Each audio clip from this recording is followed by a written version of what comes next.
So, I suppose one of the things I take issue with is attempts to make everything look scientific.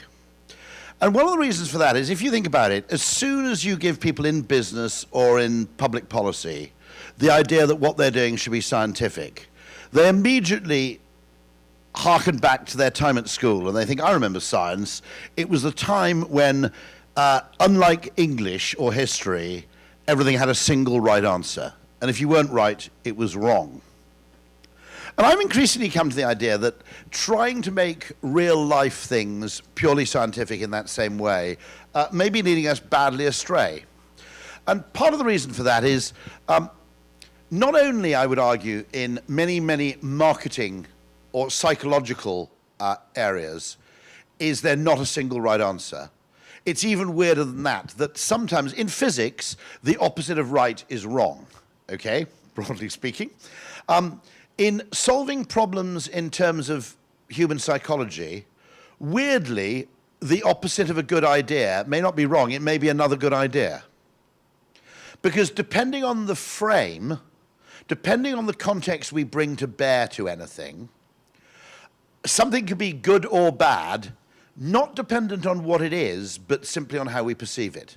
Now, a lot of people, by the way, I want to just warn you of this, a lot of people get really uncomfortable with this because they think it's cheating.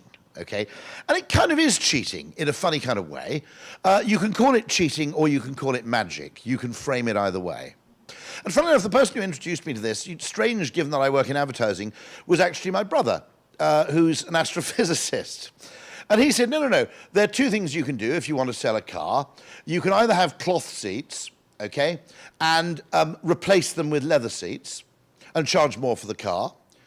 Or you can charge more for the car, keep the cloth seats, and run an advertising campaign that convinces people that cloth seats are cool.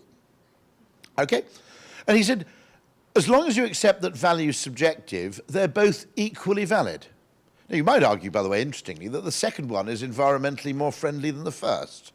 It's interesting, too, that I mentioned cloth seats, because Daniel Kahneman is seemingly obsessed with cloth seats. He's convinced that leather is simply... I'm not sure he's right on this. I did take issue with Daniel Kahneman, Nobel Prize-winning economist, though he is, on the grounds of leather versus cloth seats, saying, yes, cloth seats, you're absolutely right, Daniel, they are superior to leather in many, many ways, but if you've had a child vomit on cloth seats, you discover the benefits of leather very quickly indeed. I don't think Daniel Kahneman's in the business of vomiting in his own car. I think those days are behind him. But it's an absolutely fair point. And this is why it gets so complicated. So my case against rationality starts in the book with a very, very simple thought experiment about how a rational person might think about competing with Coca-Cola. And you'd sit in the room and you go, okay, for about 120 years or so, Coke's been the best-selling cold, non-alcoholic drink in the world, apart from water. Okay, how can we get a bit of that action? And the 3-4 logical people sitting in the room would say, well, it seems to me what we need to do is we need to produce a drink that tastes nicer than Coke, costs less than Coke, and comes in a really big can, so people get great value for money. Now, no one will get fired if you tried that and failed, because you never get fired for being logical. It's a fundamental bias in business decision-making. If you do something logical and it fails, you keep your job. Okay? If you do something illogical and it fails, you're dead. Okay? So there's a very, very strong bias in business, not towards taking good decisions, but towards taking decisions that are very easy to defend. And so the natural inclination of anybody in a business meeting, unless you have someone like me in there who's feeling mischievous and has permission to cause trouble, is to say, okay, we want this drink, it needs to taste nicer than Coke, cost less than Coke, and come in a really big can or bottle. And everybody would nod along, and you'd go and research it, and people would say, yes, this tastes very good. In fact, I might even say it tastes nicer than Coke. The only problem is that no one's actually succeeded with that approach in 100 years. On the other hand, the most successful attempt to compete with Coca-Cola by miles is Red Bull. And it comes in a tiny can, it costs a fortune, and it tastes disgusting. Okay? Now, when I say it tastes disgusting, that's not a subjective opinion. They researched it, and they went to a company which only researches, I promise this exists, it only researches the taste of carbonated drinks. And they asked people, what do you think of this drink? We're thinking of launching this drink. What do you think? And normally the research would come back with a failed product. They actually said, this is the worst drink we have researched in the entire history of our company.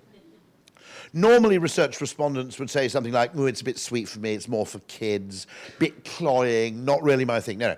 In this case, they came back with phrases like, I wouldn't drink this piss if you paid me. Okay. And yet, weirdly, the drink is so successful that they can basically run a Formula One team, on the profits for the lols, okay? That's how successful it is. Now, what I mean by that is the opposite of a good idea is sometimes another good idea. That's what's weird about psychology, that actually the way we perceive the world is neither linear nor is it necessarily monotonic. It's highly contradictory. Now, let me explain why I think Red Bull's successful. It's a post-rationalization, but there's some evidence, work conducted by INSEAD to support this, which is it isn't actually a drink in the sense that Fanta's a drink. It's actually a kind of placebo. Or you could say it's a drug, which it also is a kind of drug. Now, if you think about it, if you want a nice drink, you want it to taste nice. That's why Fanta's quite popular. It tastes like orange. We probably have a strong evolutionary propensity to drink things that taste a bit like oranges, okay? On the other hand, once you frame it as something with psychoactive or psychotropic powers, all the rules change. All the things that are a disadvantage as a drink are a strength as a placebo, okay? It's expensive. It comes in a small measured dose, which suggests to our unconscious that it's really, really potent. And it tastes weird. Now, if you think about it, nearly all drugs taste weird. In fact, nobody wants to be given some sort of prescription for, say, what would an example of a prescription for a serious condition be asked, do you want the blackcurrant or the strawberry flavor, right? We kind of believe that things that have medicinal powers should taste weird. And as a result, I think Red Bull's a very, very disastrously bad drink, but it's an incredibly potent placebo. If you think about it, the small can says, they actually had to dose this out in a especially small can, because if you had the full 330 milliliters, you'd probably go postal. That's the kind of implication. Okay. It even has the most fantastic placebo effect in the UK, which is you can't buy it if you're under 16. Now, if there's a way to make 15-year-olds want something, it's to basically allow it only to be sold to people over a certain age.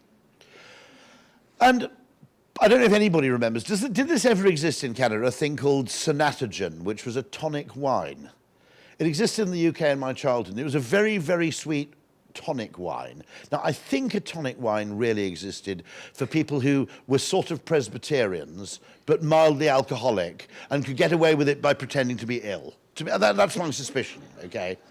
But the interesting thing is, the last ingredient they added to this very sweet tonic wine was a weird chemical, the only purpose of which was to taste not very nice.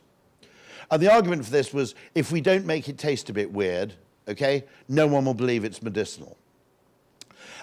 If you're bemused, by the way, by the coexistence of Diet Coke and Coke Zero, there's something similar going on, which is the reason you have to have Coke Zero and Diet Coke is Coke Zero is designed to taste pretty much exactly like normal Coke, okay? Diet Coke has to be made to taste a little bit more bitter than ordinary Coke, because otherwise people don't believe it's a diet drink. And these weird mental inferences, unconscious mental inferences, are basically all over the place. So I'll give you a few examples. Wine tastes better if you pour it from a heavier bottle.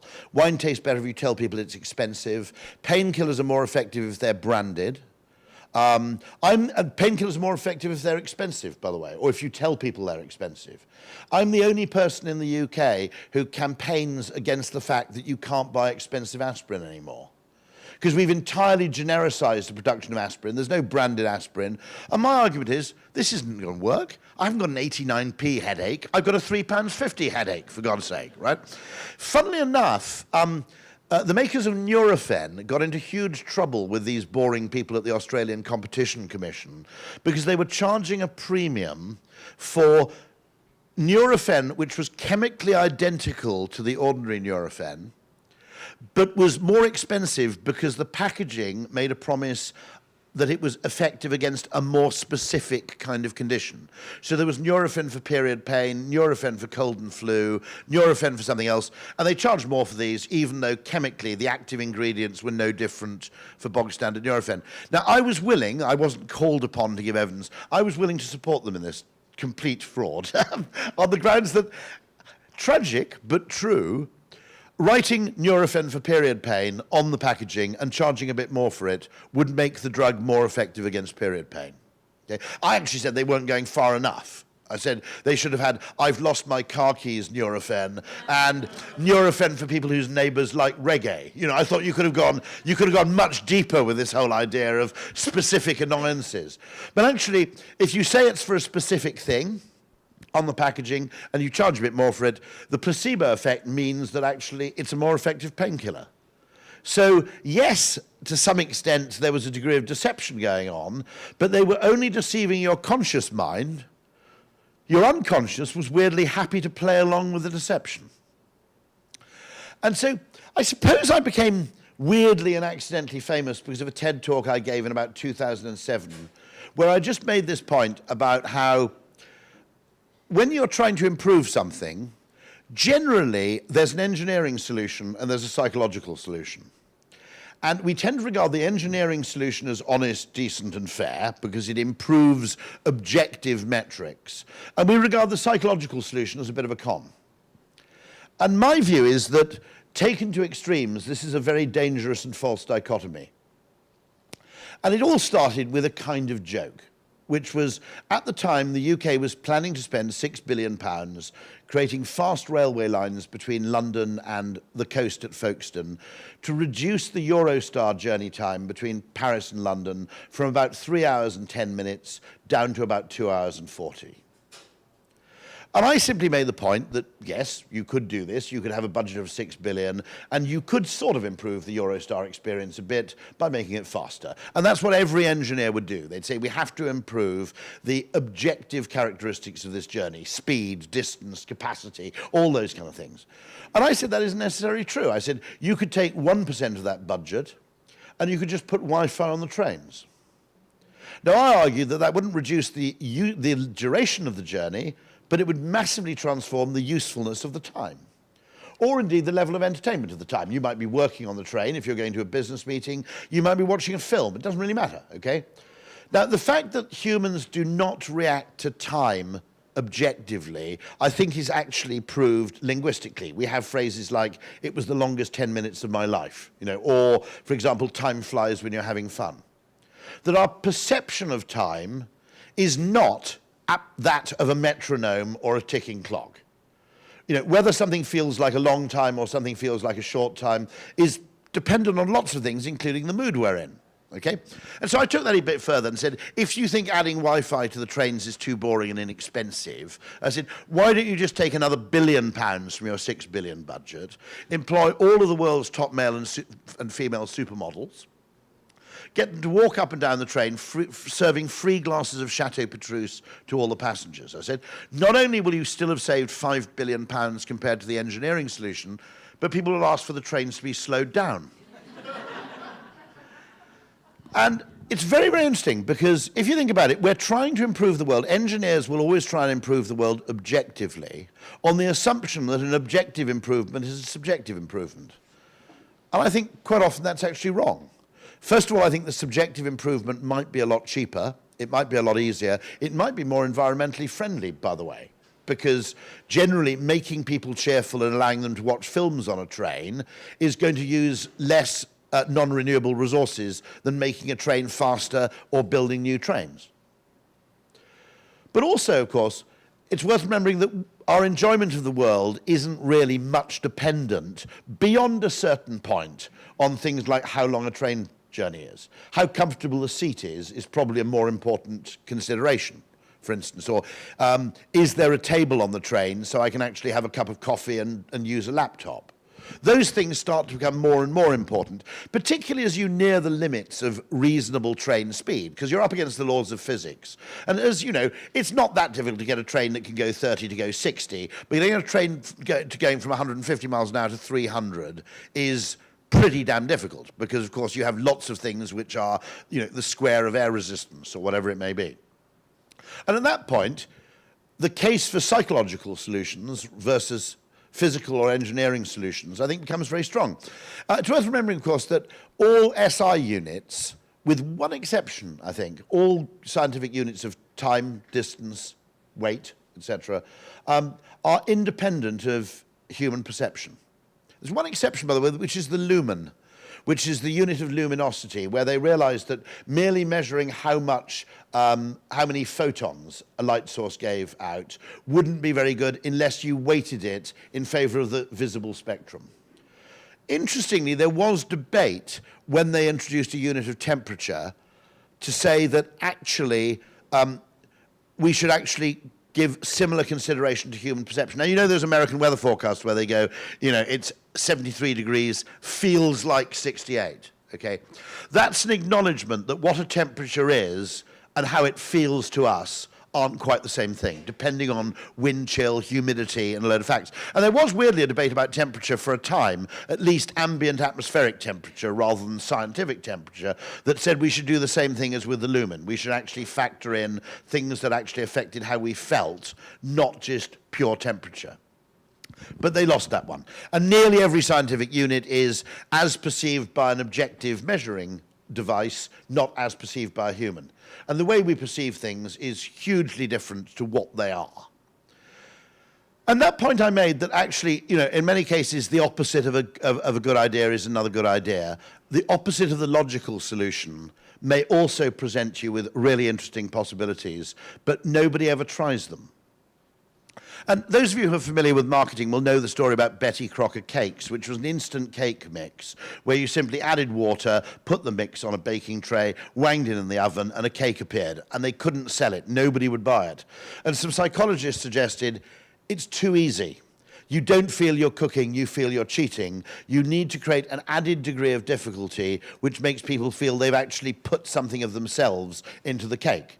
And so the famous cake slogan for Betty Crocker cakes was just add an egg.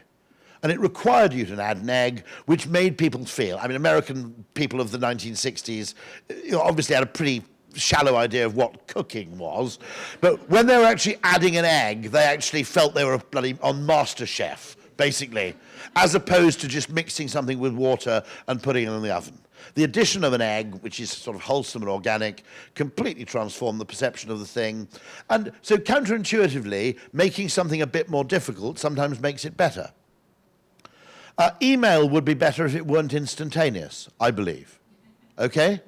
That actually it never occurred to anybody in Silicon Valley that building in a bit of a buffer. There's nothing worse than trying to get through your emails only to have some bastard reply to the emails you've just replied to. I'm trying to get down to, the weird kind of strange, sludge at the bottom of my inbox.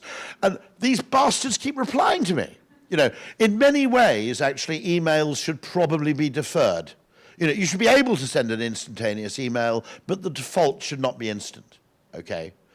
And I think, by the way, there are a lot of cases where Silicon Valley, it's worth looking at because Silicon Valley is actually unintentionally deeply ideological. That they will always assume that fast is better than slow. They will always assume that free is better than expensive. They will always assume that no friction is better than more friction. And actually, I'm not sure they're right. I think the driverless car has the potential to be a disaster, right? Because if driving isn't slightly irritating, okay, right? Who's going to spend all their time in the car? Answer, people with no sense of urgency who have a lot of time to spare. So retired bridge players, basically, are just going to sit in Toronto going round and round in circles, not giving a shit, clogging up all the roads, and anybody who's got a meeting to go to is going to be completely stuffed. Now, if you think that driverless cars aren't going to pose a problem, I can prove it, by the way, because I've been to India. Now, in India, they already have driverless cars. Now, they don't actually, right? But in India, a driver is cheaper than a car. So everybody with a car has a driver, which effectively means it's a driverless car. Now, I don't know if you've been to India, but the one thing you won't say if you've been to India is, hey, those guys have really got the congestion problem cracked, right? You do not say that after 3 hours stationary in Mumbai traffic. You don't go, wow, this is the future, right? So Silicon Valley actually makes those assumptions. And it's very easy to make logical assumptions because you never get into any trouble if you're wrong. Okay, if you're logical, you never get into any trouble if you're wrong. And so an example was I was having a chat with Dan Ariely, the wonderful book called Predictably Irrational. And we discovered that everybody working for pharmaceutical companies tries to make pills as easy to take as possible. As small as possible, as infrequent as possible, as easy to swallow as possible.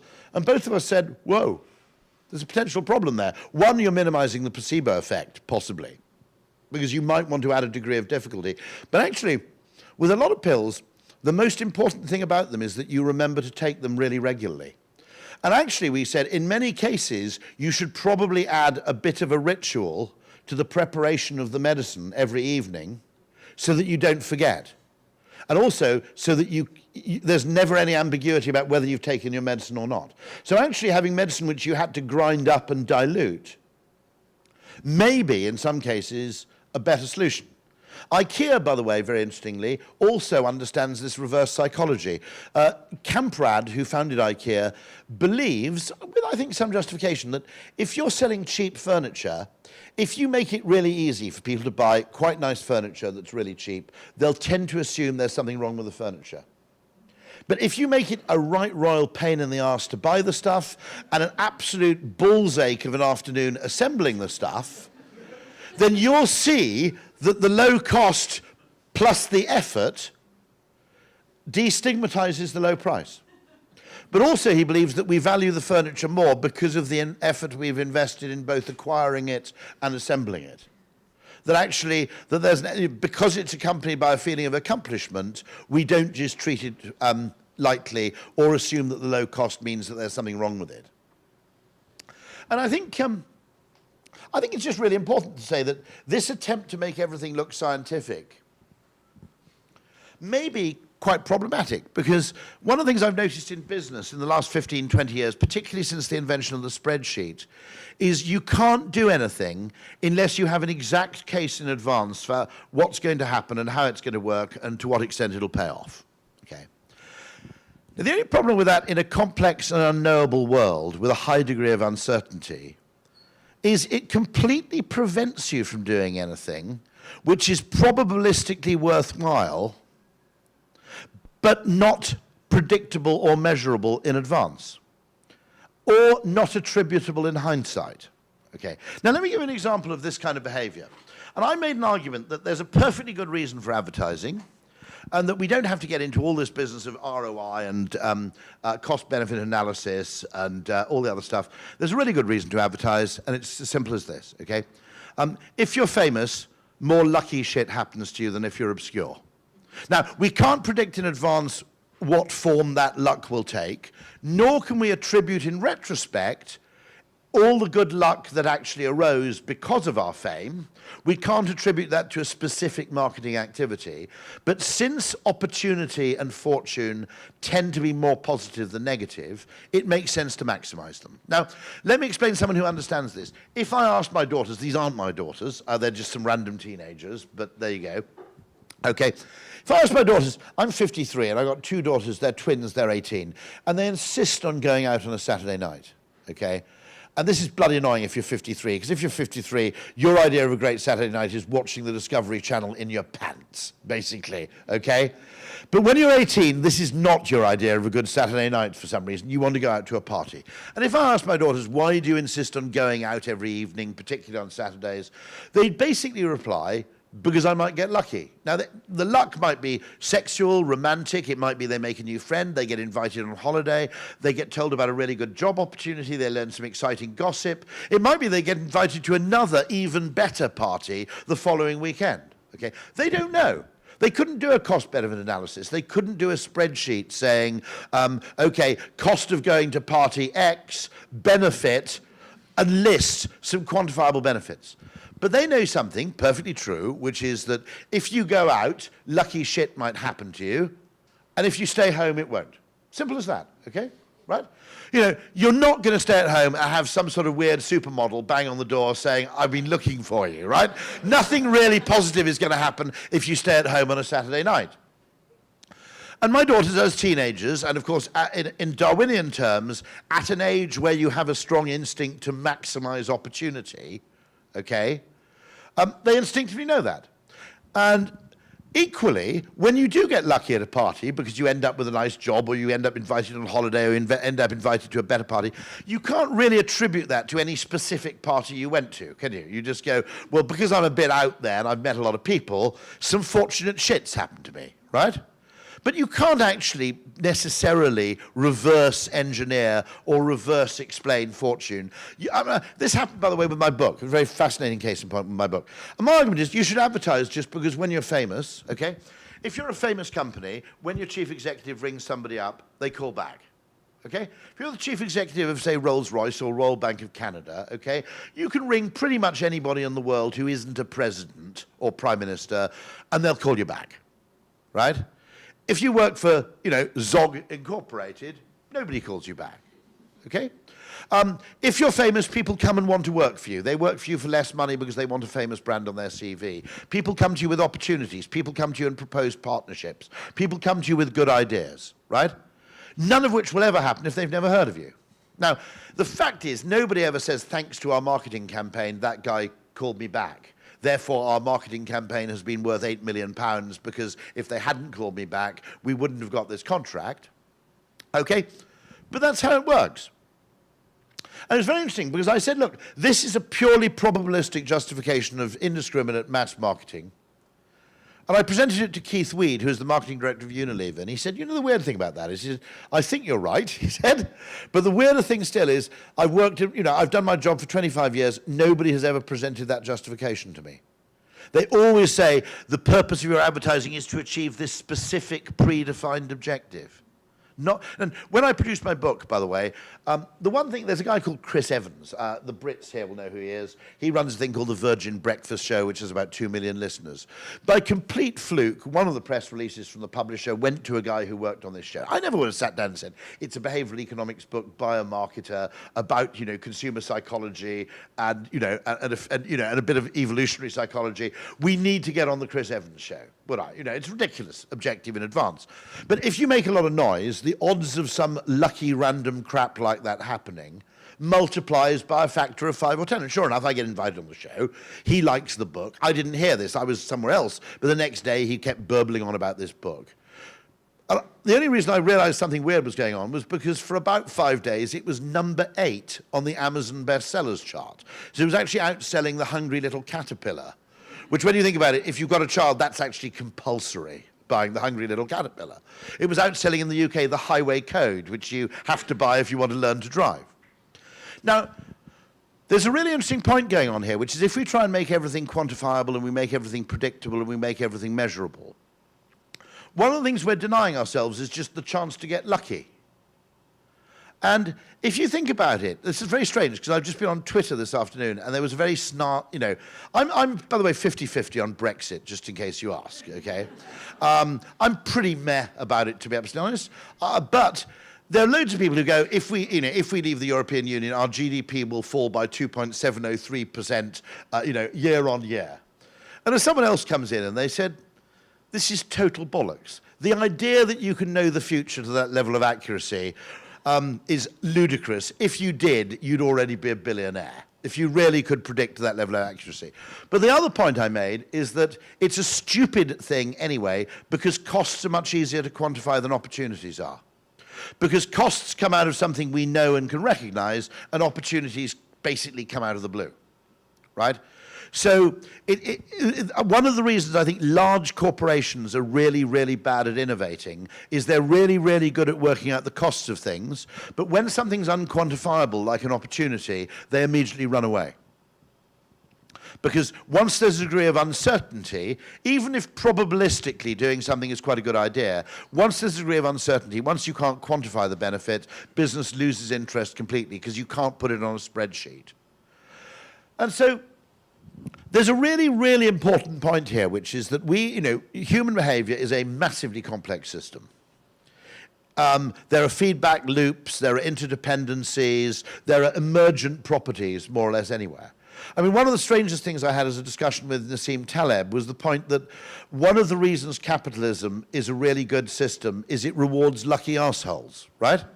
Now, nobody who's rich ever says, I'm lucky, okay? They always write a backstory where their own genius, foresight, and peculiar qualities or determination led to their extraordinary level of wealth. But a very large amount of wealth is, by the way, the product of luck. I mean, if you look at Gates, Jobs, and Ellison, they were all born without about 6 months of each other. Okay? If, not saying that Gates is not a genius, for example, but if he'd been born 3 years earlier, he would have ended up working for IBM. If he'd been born 3 years later, he would have ended up working for Steve Jobs. Okay? If you wanted to be one of those tech titans, there was a very, very narrow window, geographical and chronological, in which you had to be born. The same person born on the other side of the world wouldn't have stood a chance. Okay? But one of Nassim's interesting points is that is a necessary feature of a really effective market economy. Because you have to reward people who are successful regardless of their reasons for being successful. Because someone who through total luck, or indeed in some cases, by the way, total stupidity. I mean, some business people who are very successful are actually either willfully or accidentally stupid, which for a certain percentage of them is a huge advantage, because they either don't understand or never grasp the rules of the category and end up doing something randomly different, which one time in 100 actually proves massively successful, because it's in a place where nobody else is trying to be. And Nassim pointed out to me that actually a system which doesn't reward lucky arseholes isn't very effective. You have to have a mechanism where if somebody stumbles onto a good idea through total idiocy and good fortune, the good idea is rewarded and allowed to flourish and replicate, regardless of the quality of thinking that actually led to it. Because if you can only reward good ideas that are well thought out, you're probably only rewarding about 10% of the world's good ideas. 90% of the world's good ideas. I mean, okay, you're looking a bit anxious, but I'll put it another way, okay? Should we refuse to use penicillin because it was discovered by luck? Okay? That actually a system that basically rewards good fortune is actually essential to the efficient workings of the system. Anyway, I must get on because I've been chatting away. This is one of the problems we have, and this is a Richard Thaler quote, the Nobel Prize-winning economist. The United States government is run by lawyers who occasionally take advice from economists. Others interested in helping the lawyers out need not apply. And I think one of the huge problems we have in the world is that the influence of economists is woefully excessive. Because to be honest, its predictive power is somewhere between like water divining and palmistry. Okay, and yet, because economists provide people with unambiguous certainty, however inaccurate it may be, they're incredibly popular in policy making because they can provide a definitive answer to what should be treated as a murky problem. And I think the problem you have to understand is that one of the reasons I really hate economics is because I work in marketing. And if you like psychological solutions, if you believe that value can be created in the head just as much as it can be created in the factory, what you discover does anybody here studied economics? There must be a few. Okay. What you discover is that in order to produce mathematically neat models of human behavior, they assume that everybody makes decisions in an atmosphere of perfect information and perfect trust with stable transitive preferences, okay? That effectively everybody already knows exactly what they want. They know exactly how much utility they'll derive from buying it. They therefore know exactly how much money it's worth spending to buy that thing, and that the value of the thing is unaffected by anything other than what the thing itself is, okay? Now, if you think about it, if that's your weird fantasy world in which your brain inhabits, you've created a world in which marketing wouldn't need to exist. There's no role for persuasion, there's no role for branding, there's no role for positioning, there's no role for framing. The only way you can improve something is either making it materially better or dropping the price, because nothing else would improve human well-being. And I think large companies and government are dangerously infected by this belief, that the only way you can improve something is either making the train faster or dropping the price of a ticket, okay? And my argument would be actually making a train journey more enjoyable probably costs a tiny fraction of either of the other two alternatives. But if you take an economist's view on how to improve the world, that does not show up. Also, you would define something very narrowly, by the way, that the purpose of a train is to get you from A to B. To be absolutely honest, in my case, that's not true at all. If ever I'm invited to give a speaking engagement in Newcastle, my PA goes, "Why are you going to that? It's an actuaries conference." I go, "Yeah, I know, but it's a 3-hour train journey in both directions. I can actually get some bloody work done, right?" Because being on a train now is like being in the office, except people don't interrupt you with dumb questions. So you can actually get some stuff done, okay? And so one of the things that's also dangerous is whenever you have a model as an approximation of the world, it gets worse the more it's used. So the more widely it's used, and the more repeatedly it's used, and the longer and longer it gets used, something happens, which is, at first, a model tells you things you didn't know. In the end, it ends up convincing you of things you shouldn't believe. And as time goes on, the value from looking at the model and asking, what does this model tell you, I think falls and falls and falls. And in its place, the value of asking, what's this model wrong about, becomes higher and higher and higher. Because as more and more people effectively rely on the model, the distortions of the model become more important than its accuracies. And I'll give you an example of what is perhaps the perfect cognitive model, something that makes something that's very complicated, mentally accessible, mentally available, and it's the London Tube Map, designed by a guy called Harry Beck. Harry Beck was originally an electrical engineer, so he modeled the tube, inverted commas, map. It's actually a schematic diagram, not a map, okay, on wiring diagrams. And in a way, it's very, very good, because you can look at it at a glance. Now, assuming you're trying to get from one tube station to another tube station, probably 90% of the time it does quite a good job, okay?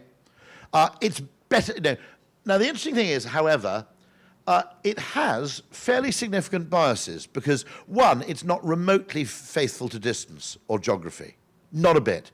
Its whole purpose is to be schematically accurate, not to be geographically accurate. This creates, by the way, really weird behavioral distortions. So the red line there, which is the central line, that's grossly overused as a line. Why? Because on the map it's a straight line. So people look at it and go, that's a straight line going east to west. I want to get from east to west, therefore I'll take the red line. Okay? The blue line, the light blue line here, is a massive wiggle. Now, the reason for that is simply that it was quite late to be built. And so the tube map already existed, and they had to draw it over a pre-existing tube map. It's actually a pretty straight line. But the way it's depicted on the map is a ludicrous wiggly curve because it has to fit into the existing schematic, okay? Now, it's actually the best tube line, I think Joe will agree with me, it's probably the best tube line in London. It's very, very fast, very, very frequent. It's grossly underused because mentally it's not a salient solution to any problem.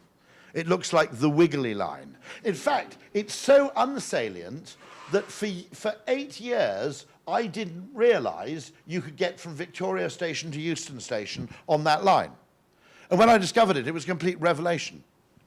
Then there are other biases, by the way. The most common tourist journey undertaken on the tube map is Leicester Square to Covent Garden, which is one tube stop. It's a distance above ground which you could probably throw a tennis ball if you're reasonably athletic, okay? But people go, oh, it's a tube stop, I better take the tube, okay?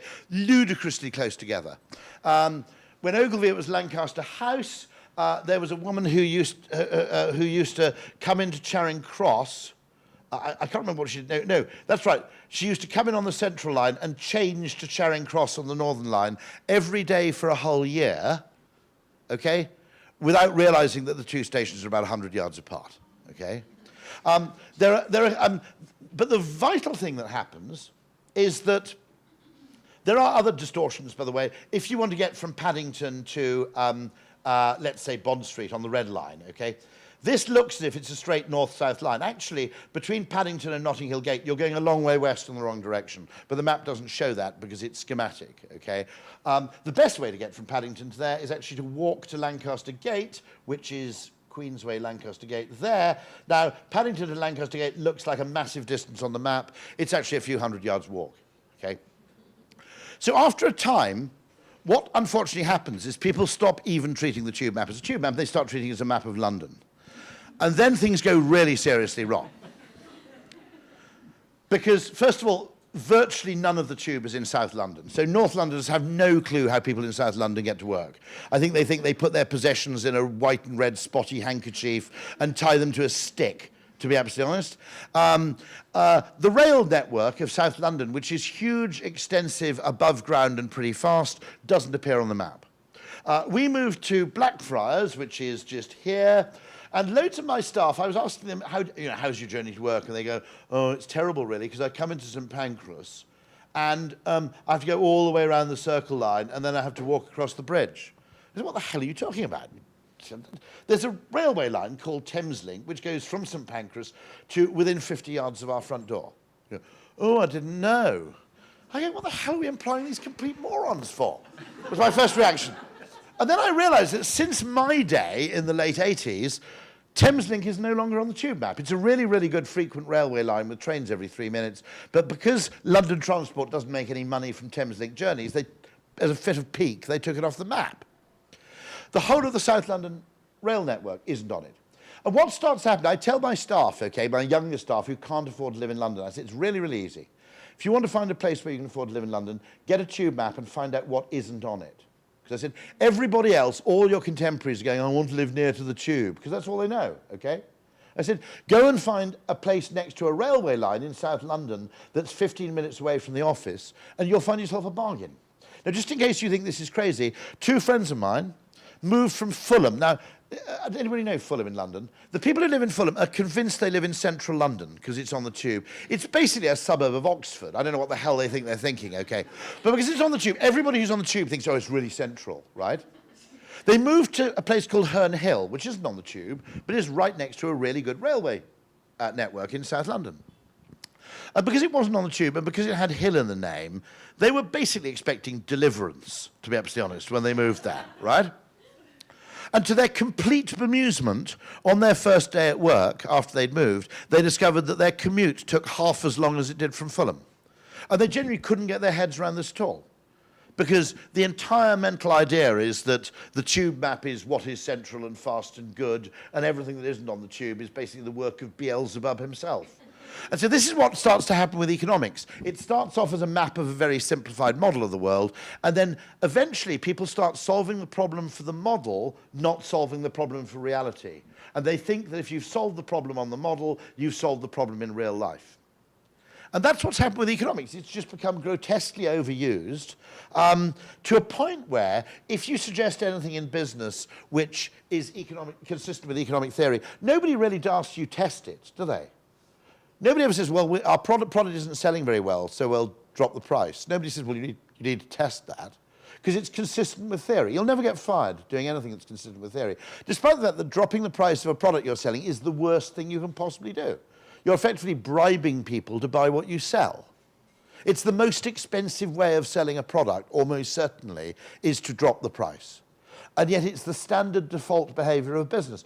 You should, by the way, before you drop the price of anything that isn't selling, try putting the price up.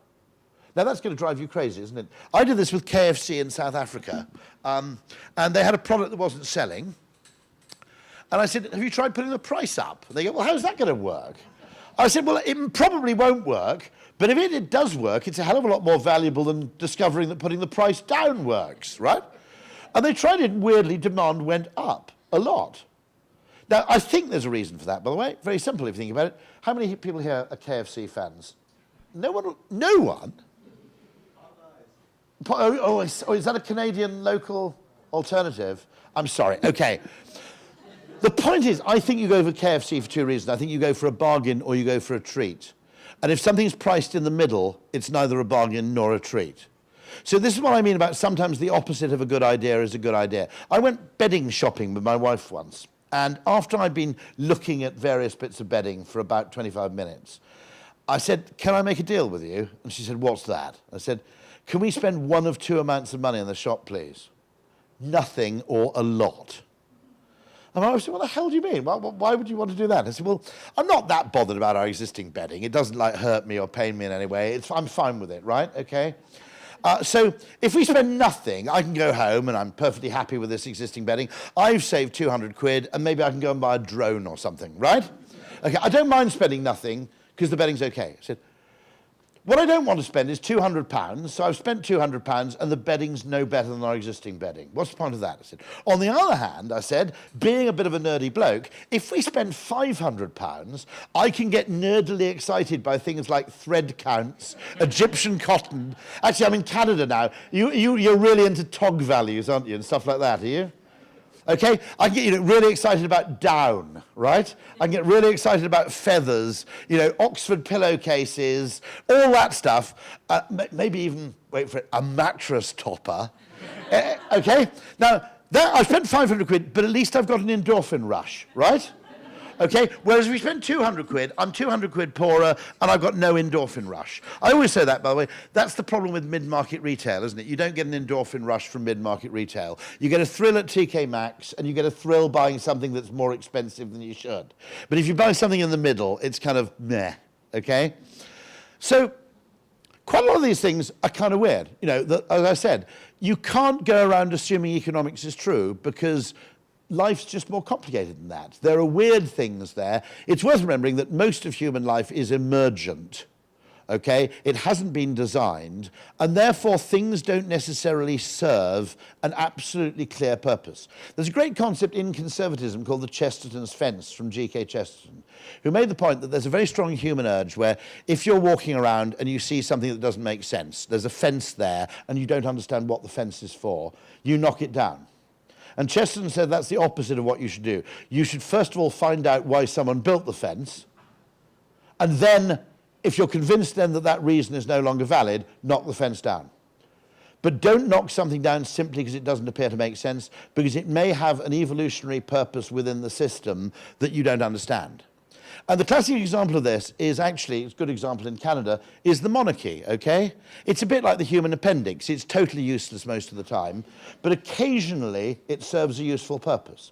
There's a great definition, by the way, the value of having a monarchy, which is it's like the king in chess, which is its value lies not in what it does, but in the squares it denies to the other pieces.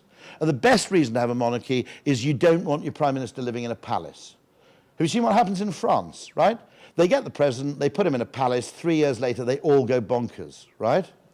Okay, it's a really bad idea having large amounts of national bling attached to elected officials. It's much better having someone totally arbitrary doing that stuff because it takes it out of the realm of politics. Also, if you think about it, the very fact that they're a totally gratuitous individual who exists purely through fluke is exactly the strength of the system. In the United States, every time you have an election now, 48% of the population feel they've lost their country, okay?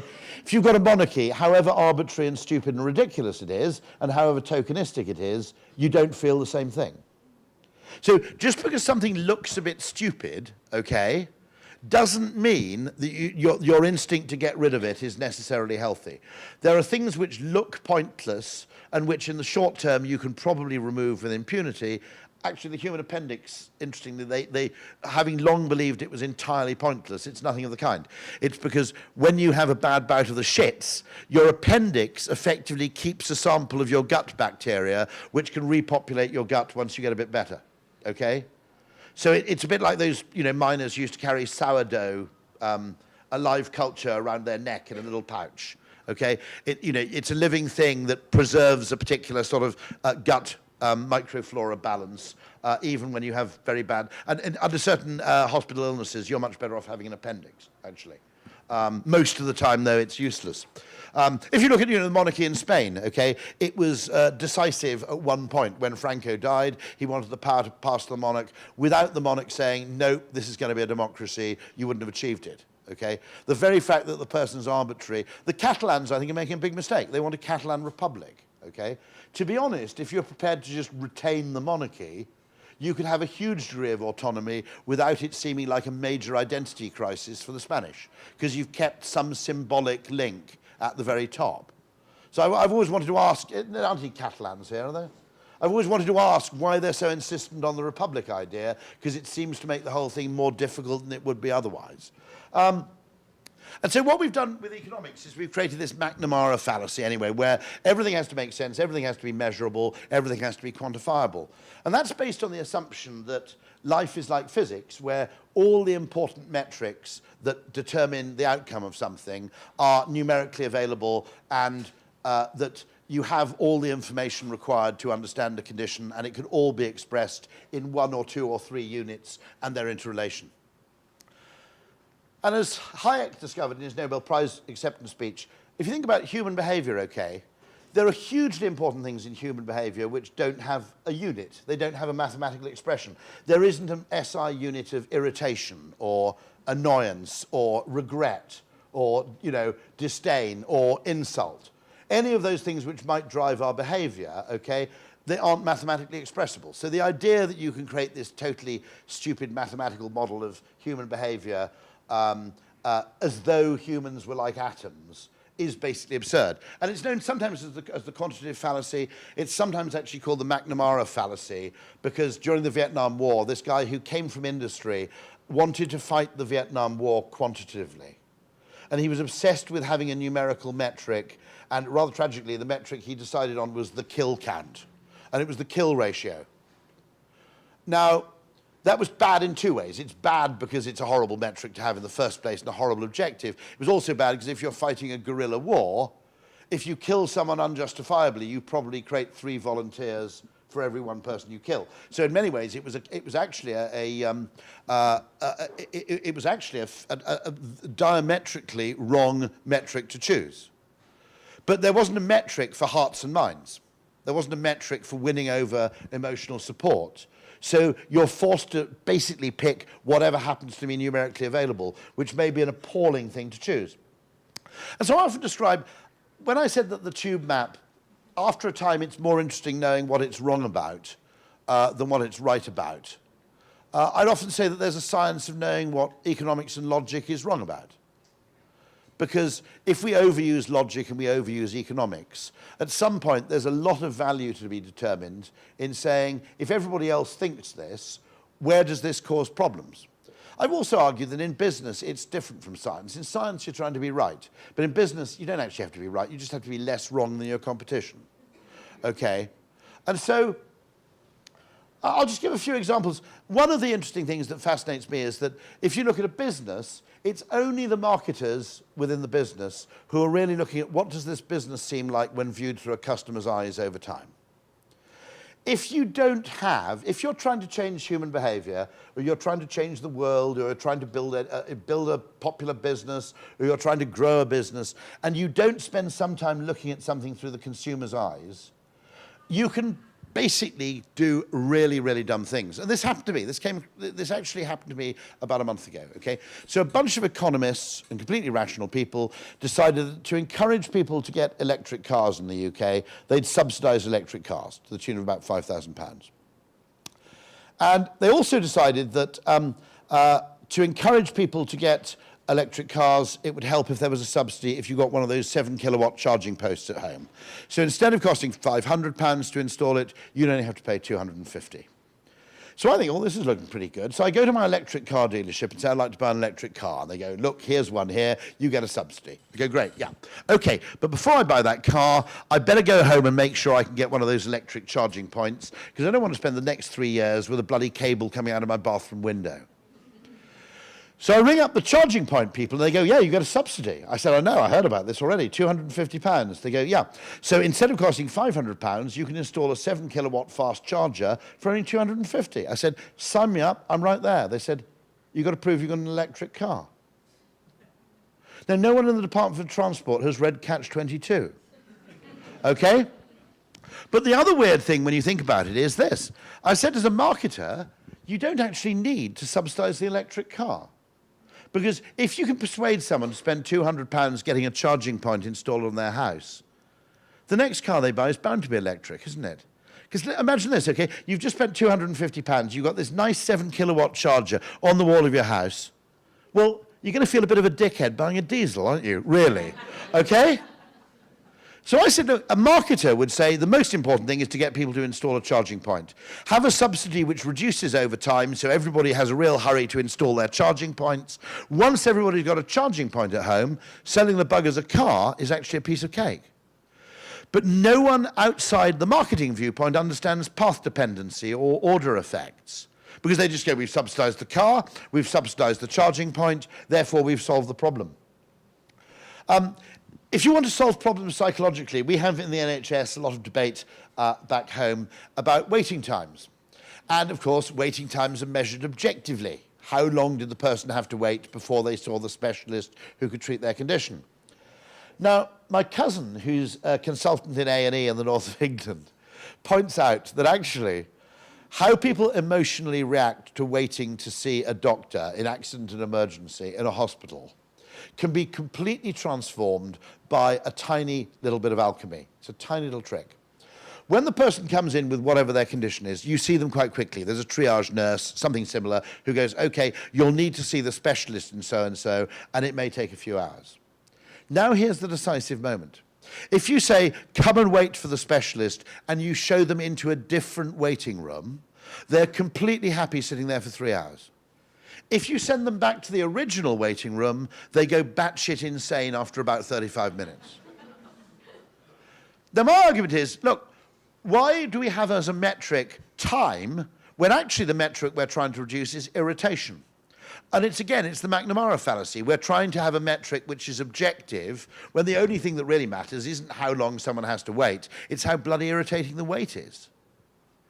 And so this obsession with being objective prevents us from deploying really useful, cheap, and easy psychological solutions. By the way, funnily enough, I sort of knew about this because KPMG, the consultancy firm in London, you go into their reception, and if they're expecting you, they show you through into a completely different reception, which has an espresso machine, a load of comfy chairs and magazines.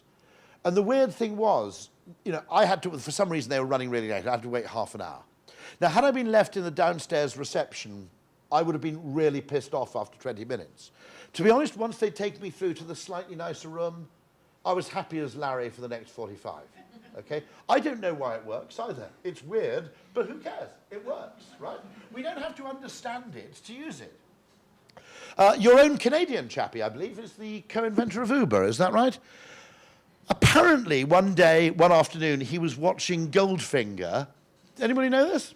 That the whole inspiration for Uber came from the film Goldfinger, where Bond is following Ulrich Goldfinger through the Swiss Alps, and his Aston Martin has a tracking device in the dashboard with a dot on a scrolling map.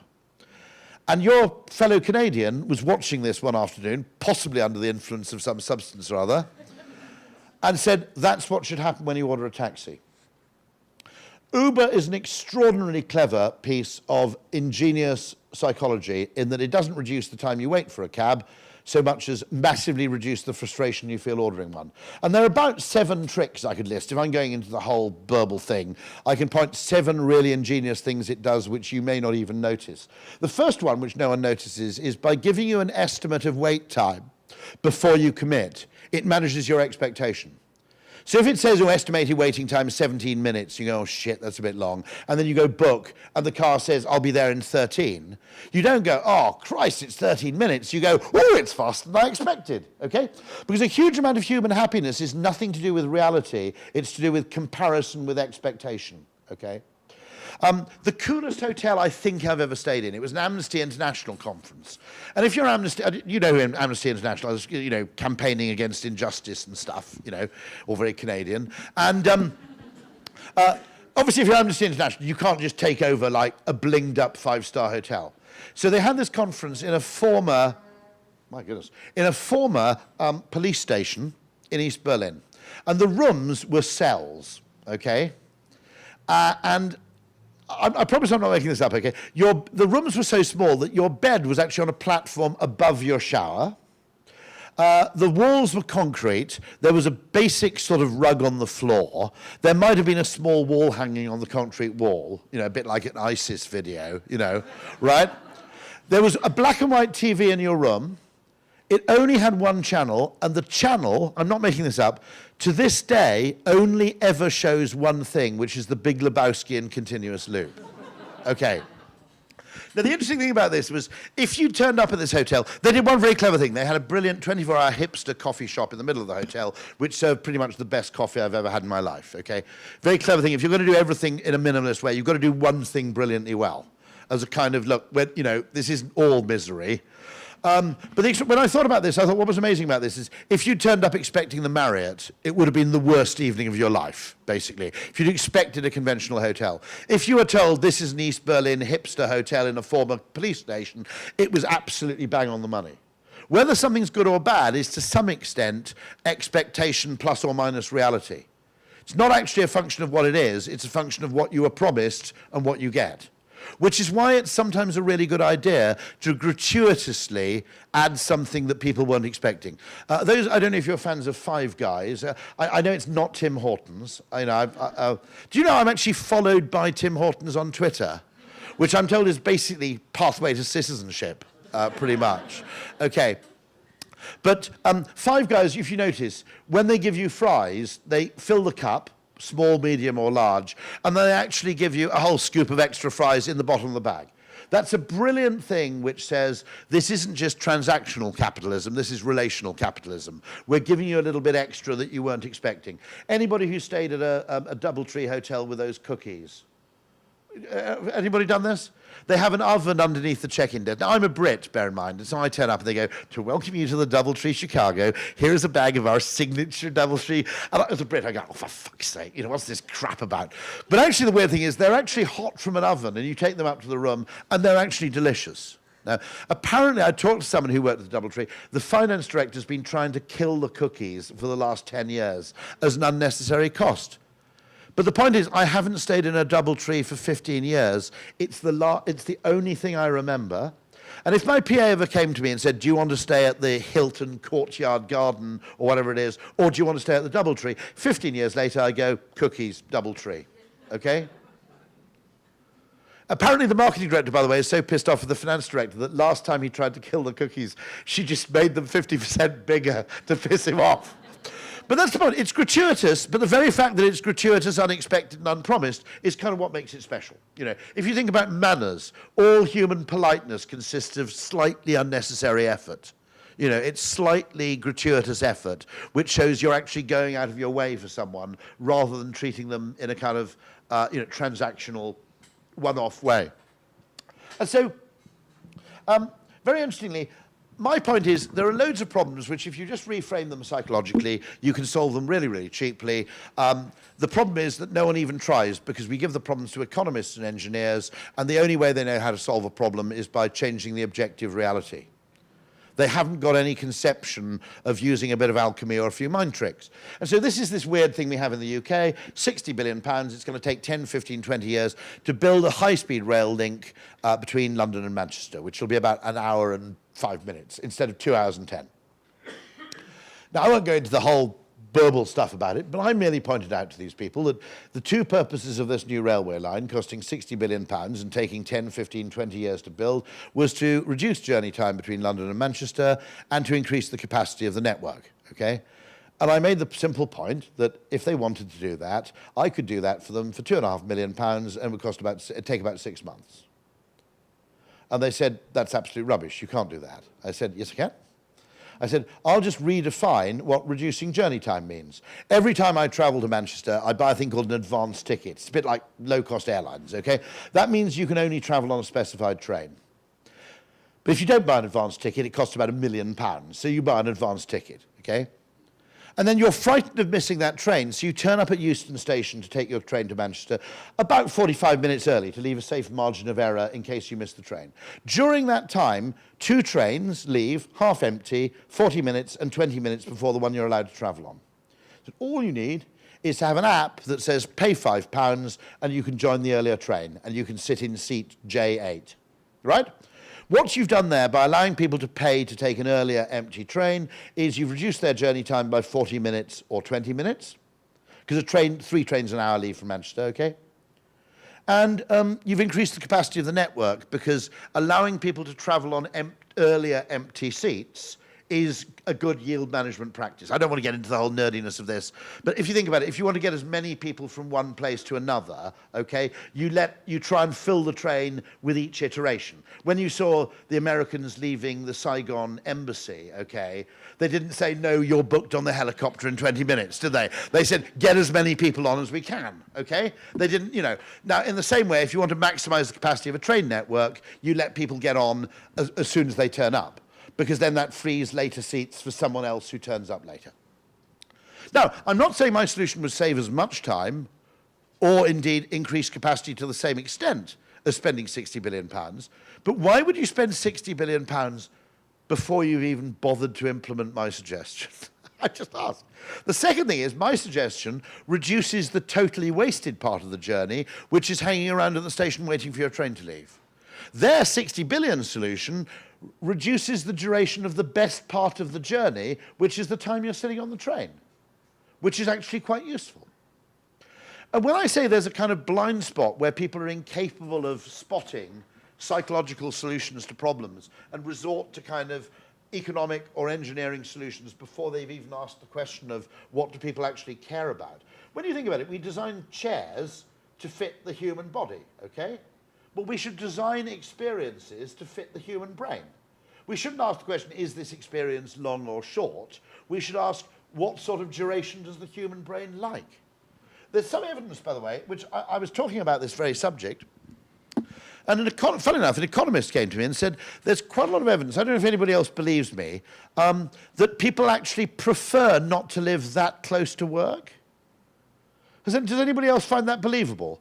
That actually there's an optimal distance. People like to have a kind of mental bridge between when I'm at work and when I'm at home. And living next door to the office is actually something people, deep down, when you look at actual behavior, people don't want to do it. So actually you can have a commute which is too short, which seems completely weird. But as I said, in psychology, in physics, the opposite of right is wrong. But actually in psychology, the opposite of right can be another good idea. This is why it's so strange. It's completely nonlinear. And the other vital thing to understand is that whether something's good or bad, what economics has done is it's created this idea that all marketing does is add a little bit of magic fairy dust, tiny little bit of added value. My contention is, no. You can have the most brilliant product in the world if you don't market it well, if you don't present it to people in a way they can understand, in a way that conveys conviction, plausibility, trustworthiness, okay? It doesn't matter how good your product is. Economics assumes trust. It assumes perfect knowledge, okay? In reality, if you haven't sorted out the trust and you haven't sorted out the marketing, you can have the best product in the world and no one will buy it. And I wanted to prove that with an experiment which took a really good product and marketed it really badly. And obviously no one would agree to do that, okay? But then I found 2 Australian comedians had actually weirdly done the experiment for me. Does this... Yeah. Hello. Hi. Whee! Peep shows, they have a pretty bad name, normally associated with lewd content, but by definition, they don't have to be. So in an attempt to change that, we took one of the world's biggest performing artists, kept all his clothes on, and set up an Ed Sheeran peep show. Would anyone dare to believe what was written outside and come into our very dodgy looking venue? How are you feeling? I don't really know what's going on. That was fair enough, because we dressed Hamish as a fairly shady-looking spruiker in charge of getting customers. I got you Sheeran. Who wants some Sheeran? Oh, I can hear Hamish. I share anyone? I don't think we'll get It's going to be a brave soul. I wouldn't come into... If there was a dude with a beard and a hat saying like come in and see this. Ed was right. This was going to be tough. You want to peep at Ed Sheeran for $2? Insurance. Do you want to peep at Ed Sheeran? You're lost. What do you reckon, big fella? Got Ed Sheeran in here. Beautiful gingy head man. Sitting on a stool. What do you reckon? $2. Got Ed Sheeran just sitting on a stool in there. You want him? $2. $2 for a peep. Think about it. It's actually pretty good value. Despite trying, we had a total lack of interest for over 50 minutes. It's been some time. We should have got you a more comfy chair, I think. Yeah, I'm alright. Hey, big fella, got all the Sheeran you need in there, $2. What is it? All the Ed Sheeran you need. All the what? Ed Sheeran. Oh, I don't know what that is. He's a singer. Yeah? Is that he is? No? I think one of the big problems is people think Ed Sheeran's a code word for a new drug. Let's go. You guys like Ed Sheeran? $2. $2 for a 30-second peek. What, like, are they just saying no? Yeah. Category. Dirt sheet, Pete. Dirt sheet, Pete. Here we go, $2. Do you reckon we're pricing it too high, and that's why we're not getting people coming in? I think $2 is pretty fair. There we go, boys. It's a Friday. Get your engineering peep show. $2. Sitting on a stool, play your song. If someone actually does think it's a peep show, I might quickly give you the go-ahead to take off all your clothes. Are you willing to do that? Been drinking a lot of beer recently. Oh, right. Yeah. You're not? A couple of months ago, maybe, but Yeah. I'm in shape. It's just the shape of the potato. 2 hours in, and Hamish was getting more desperate. Ed Sheeran is literally sitting in there on the stage waiting for your $2. We were feeling it as well. But just when we thought this had been a giant waste of everyone's time. You guys like Ed Sheeran? You love Ed Sheeran? $2? Peep show. Just got him sitting on stage in there. You're lying. Oh, $2. It's gonna cost you $2. You only get 30 seconds though. You okay then? I don't believe you. Well, there's only one way to find out. We might be on here. Here we go. Ed Sheeran Peep Show. He's here till midday. Alright, your choice. No, she did the smart thing and walked away. Listen, if you guys want... I'm just saying, if you guys want to have a go, he's sitting in there by himself, it'll probably get busy later on. $2, 30 seconds. I mean, you both can come if you want. Just $2 ahead. Everything's above board, I can assure you. I'm going to get... no, absolutely not. Like, I can't guarantee what it'll do, but yeah, pay you $2. And after 2 hours and 23 minutes, including some final hesitation, we finally found people brave enough to take a peep. Did you guys go to peep shows a lot, or? No. There you go, man. Keep your clothes on, stay on the seat, behave yourselves. Just listen to the announcement. Have a good one. Enjoy your peep. Hello, welcome to the peep show. Your time will start in 5 seconds. I'm about to be a bit scared. Oh, it's the night. Well, till we're 17. Baby, my heart still beats. Heart 23. And I'm thinking about how people fall in love. The time is finished. Thank you very much. There you go.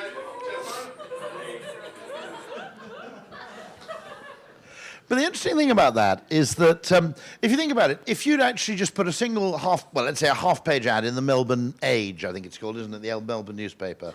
Okay, half-page ad in the Melbourne Age, you could have charged $200 for that and you would have had a queue going around the block, okay? People actually expect something to be advertised with an expense commensurate with the significance of the product.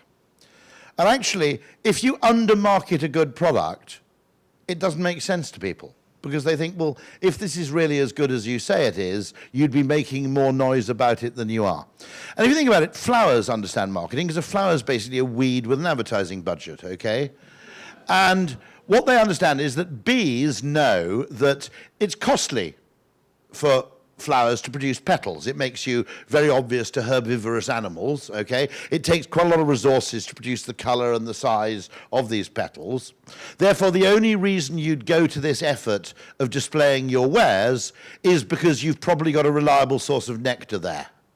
Because if there wasn't any nectar, then bees would only visit you once, and it's not worth spending all that money to get one visit. And so it's a reliable signal because it's costly. It's like betting on your own horse. Everybody says their own horse is going to win if there's a horse race. If you actually visibly bet on your own horse with your own money, now that's information that any gambler will use because they know you genuinely believe it because you're putting money behind what you claim. And in the same way, really good ideas that aren't marketed enough just don't seem like good ideas to humans. Now, you could argue that's an inefficiency, and maybe it is from a pure economic standpoint, but in a world where you need to convince someone of the value of something before they can confidently act, that's a necessity. You have no choice but to spend some money promoting something in order for people to believe that what you have is as significant as you claim it is. And so, looking at that business, it's only when you understand the world through someone else's eyes, it's only when you understand the world through a bee's eyes that you understand flowers, okay? It's only when you understand the world through the eyes of a human being that you really understand what's going on. And typically what economics does is it doesn't look at the world as experienced by an individual over time.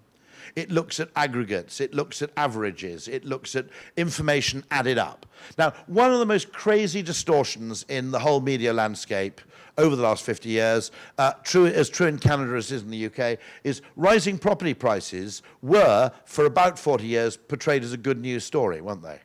Good news, house prices have gone up, okay? Now, it's true that when house prices go up, aggregate wealth increases. On the other hand, if you look at it through the eyes of an individual, for 90% of your adult life, you want property prices to stay the same or even go down a bit. Why? Because if you're buying a first home, a property price rise means it's now more expensive. If you're moving from a smaller home to a bigger home, the gap between the old house and the new house is getting bigger when property prices go up.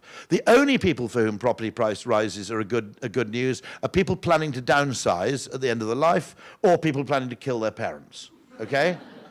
So for 80% of the population at any one time, you actually want stable property prices. But in the economic world, rising property prices are good news because you're not looking at the human experience, you're looking at the aggregate. And this is actually a really interesting thing in mathematics. Can I get a bit nerdy just for a second? I learned this from this guy, Ole Peters, who's a mathematician at the London Mathematical Laboratory. He published a paper with Murray Gell-Mann, who's a Nobel Prize-winning physicist, with the claim that economics has been completely wrong in its idea of human decision-making and behavior for the last 100 years.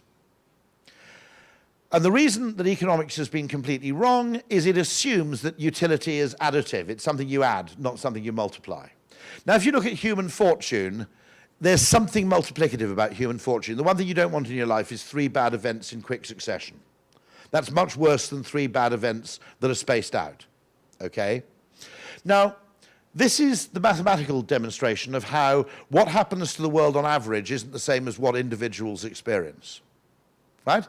So if you're trying to improve something like GDP, which is an average measure, that actually has no bearing, really, on the individual experience of any given individual as they live their life over time.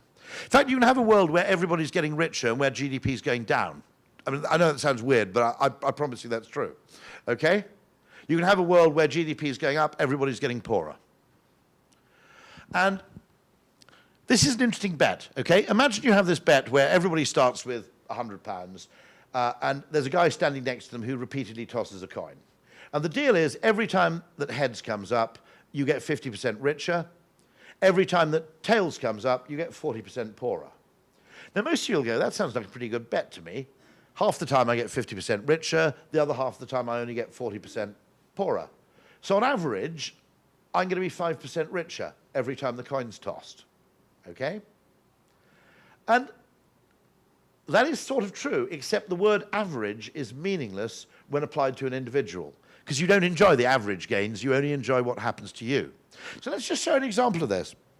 It kind of fascinates me, this. Okay? So everybody tosses the coin once, 2 of them get heads, 2 of them get tails. 2 of them have 150 quid, they're better off. 2 of them are £40 worse off. Okay? But it's 50-50. And actually, the total wealth has gone up from £400 to 420. That's a 5% gain. So you think, that's a great bet. Keep tossing that coin. I'm off to Barbados with the winnings. Except let's look what happens when you toss the coin just twice.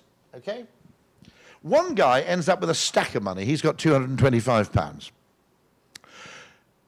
The remaining 3 are worse off than when they started. Okay? 2 of them have now got £90. Which means, effectively, they're worse off than the 100 they started with. The 4th guy is seriously skint. This guy now has to throw 3 heads in a row just to get back his original stake. Now, I know this is a very nerdy mathematical distinction, but the fact that what we experience over time is fundamentally different to the ensemble average outcome of 10 people's outcome all added together and averaged is apparently where economics went wrong. And it causes economics to obsess about the collective outcome, like overall people are getting richer because property prices are going up, rather than the time series outcome, which is, oh shit, every time I'm trying to get an extra bedroom, it's costing me more and more money, which is by far the more common human experience over time in a lived life. And what it means is, I think, sorry, absolutely.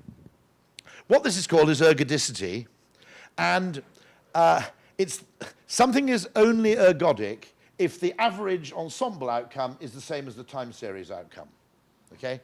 In real life, it's very rare that things are. What this explains is a hell of a lot about human decision-making, because we're not trying to optimize, in many ways, we're trying to reduce variance.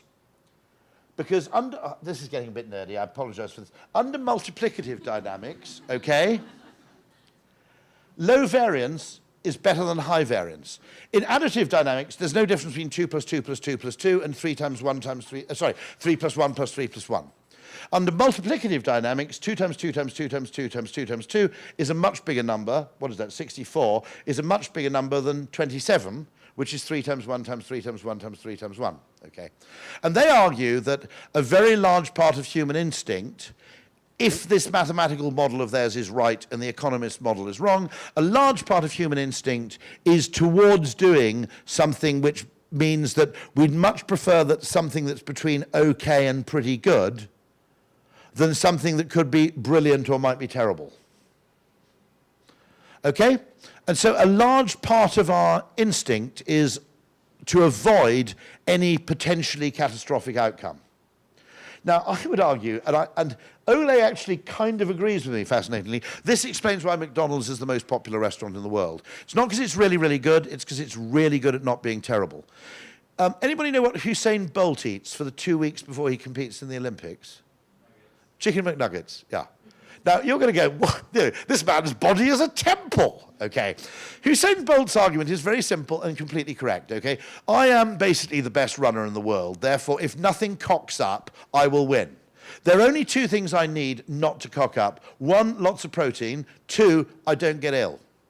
Now, say what you like about the Golden Arches, but I've had the shits eating at Michelin-starred restaurants much more often than I have eating at McDonald's, okay? The actual downside risk of a Michelin-starred restaurant is quite high, right? The biggest Ebola, well, not Ebola, sorry. The biggest E. coli outbreak in Britain that ever happened at a Michelin 3-star restaurant, which was the Fat Duck in Bray, okay?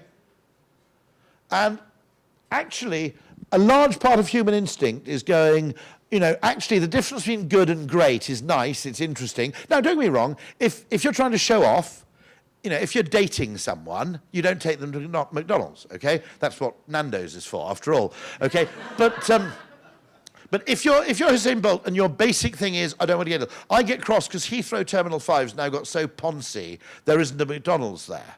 And my argument is, this annoys me because I'm about to spend 10 hours in a pressurized metal container at 35,000 feet. I'm not really that interested in having a great meal, I just don't want to get ill.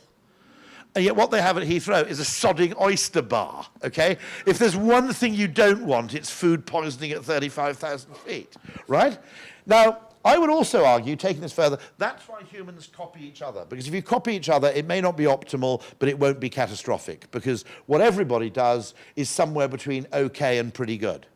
But it's very rarely terrible, okay? It's also why we maintain habits, because if you do the same thing as you've done before, there's less chance of significant downside risk than if you try something new, okay? I'd also argue that's why we pay a premium for brands. Because brands, and this was an extraordinary sentence which happened in a discussion happened in Chicago in about 1955, 1960, between David Ogilvy and Joel Raffleson, where Joel Raffleson said to David, I don't think people buy brand A over brand B because they think it's better. I think they buy it because they're more certain that it's good. And I would argue that brand preference is a heuristic humans deploy to buy something which no brand can guarantee that it's always going to be the best thing, okay? Samsung are not clever enough to say, we will always have the best television for $1,500. Nobody's that good. The reason we buy a brand is whether in terms of social or reputation risk or in terms of reliability. If you buy a branded TV, okay, it will be somewhere between pretty good and very good. If you buy a TV you've never heard of, it might be a bit of a bargain, but the risk that it's significantly awful is much, much higher. And we basically see brands as a reliable indicator of non-crapness.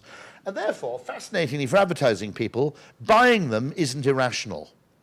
And I'll end on this very quickly, because I've got to do the Q&A, but I'm just going to talk very quickly through one more subject, if that's okay.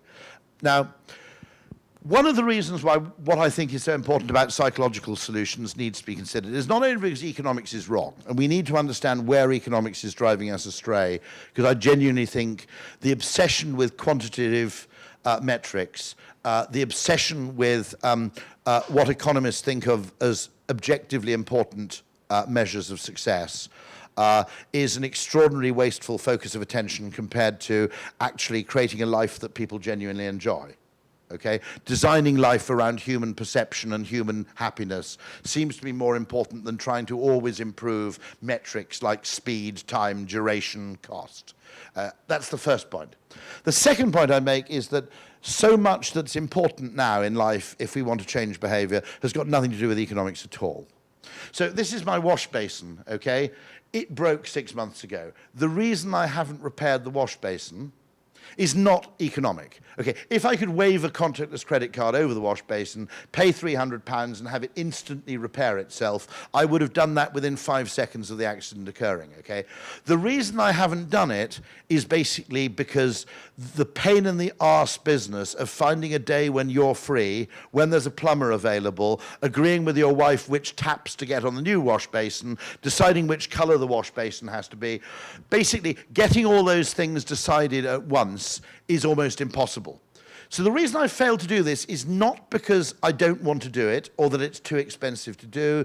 It's because the choice architecture, but which I have to undergo in order to solve the problem, is too convoluted and too complex. Now, why is my wash basin so important? Because I'd argue the same applies also to environmentalism. I think passionate environmentalists have tried everything, and very passionately, what they really want people to do is to give up everything simultaneously. It's never going to happen. If you presented people, I don't think people have a lack of will in terms of changing their lives to present far less of a deleterious carbon footprint on the planet. I don't think there's a lack of will in the developed world at all. I don't think there's really a lack of belief for the most part. Okay. What there hasn't been is no one has been presented with a clear decision path that gets them from where we are here to where we need to be in a way that individuals can sensibly adopt. Now, what I would like to see happen here, now, let me explain what would solve my wash basin problem first, okay? Does anybody work for TaskRabbit or anybody use one of those online services where you get home handymen? It suddenly occurred to me about 6 weeks ago that they get it wrong. They ask, what do you need done? Now, I know what I need done. I need a plumber to replace my wash basin. No. If you change the order of the questioning, where you said, when's the next day you're going to be at home all day? And I work from home on Fridays, I go a week on Friday, I'm going to be at home all day. And then they could say, a week on Friday, you're at home all day. During that time, we can supply you with a plumber, a carpenter, a guy who'll put up flat screen TVs, a bloke who'll replace wash basins. I might get 3 of them done, okay? They're doing it the wrong way around. They're saying, what do you need done? Well, that's not helping my problem. I know that already, okay? If they could say, the next day you're going to be at home all day, here are the people we can provide, now you've actually solved the coordination problem. If the United Nations basically went to the developed world and said, here are 10 behaviors that really make a difference. Adopt veganism for 6 months of the year. Refuse to fly for 8 months of the year, okay? Don't own a car. Install solar panels, right? Add a few more if you want to. You know, for example, what other things could you do? Don't own a car. Always travel by train for any journey under 4 hours or 6 hours or whatever, okay? I don't think you'd have any trouble getting everybody to pledge to adopt 3 of them. Now, the interesting thing about human behavior is once you've got a significant number of people adopting all these behaviors, it becomes easier for everyone to adopt them. You only need about 20% of people to be vegan for every restaurant to have to offer a vegan option. Now, if you notice, I notice this in Canada, when every restaurant has 2 vegan options and 2 vegetarian ones, the ratio of meat dishes to vegetarian dishes now means that loads of people who would perhaps eat meat quite often end up with a vegetarian meal. Now, by contrast, I remember having friends, my daughter's vegetarian, 25 years ago in the UK, being vegetarian and going to a restaurant basically meant you had one choice. You know, the rather sad-looking thing that was cheaper and didn't taste very good, okay? Once people say, I can't fly for 6 months of the year, next time Ogilvy has a board meeting, 5 people will say, I can't fly to the board meeting because it's in New York and I don't fly in November. What does that mean? It means they've got to install a decent video conferencing alternative for people to attend remotely. Or if you're a Swedish person, to sail there in an ocean-going yacht. Because unfortunately Sweden doesn't have very good broadband and the United Nations has no video conferencing equipment. I did have a bit of a grumble about that because if set an example, right, but set an example that other people can follow, right? I can't really say to Ogilvy, yeah, if you want me to go to that meeting in New York, I demand an ocean-going yacht, right? Okay? Now, but the point I'm making is, once you get 10% of the people to adopt anything, what's the biggest predictor, by the way, of anybody drinking Guinness when they enter a pub? The biggest determinant is whether someone's already drinking Guinness in the pub, okay? I suggested to Guinness you could actually employ people to stand in pubs drinking Guinness, and it would probably pay, and that you would have no shortage of applicants for those jobs. But they didn't seem very interested in this, okay? What's the single biggest determinant of whether you install solar panels in your house, whether a near neighbor has them? You don't need to get from 0 to 100. In human behavior, if you can get from 0 to 10, 10 to 100 often proves surprisingly easy. Provide everybody with 10 options, get them to choose 3, provided that everybody chooses some of them, what you'll find is that the behavioral change then spreads completely naturally through networks, through willing behavior, not through compulsion. And it exploits a very simple human bias, by the way. We like things we've chosen. We hate things that are imposed on us, even if they're the same thing, okay? The very fact that we've chosen something makes us like it.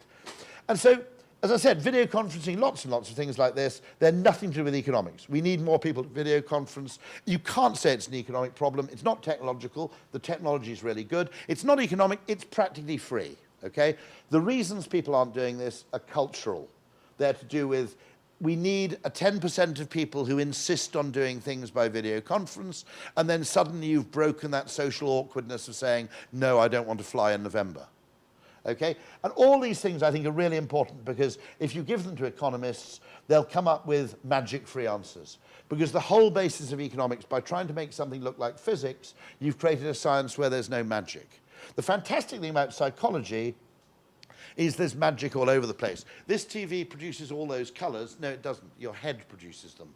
The TV is only producing 3 colors. The reason is that the TV is designed for higher primate perception. The human eye is sensitive to 3 parts of the light spectrum. The TV, by producing only those 3 colors, can force your head, by varying the ratio of those 3 colors, will force your brain to produce the other billion colors. No one's tried to make an objective television. It would cost a fortune.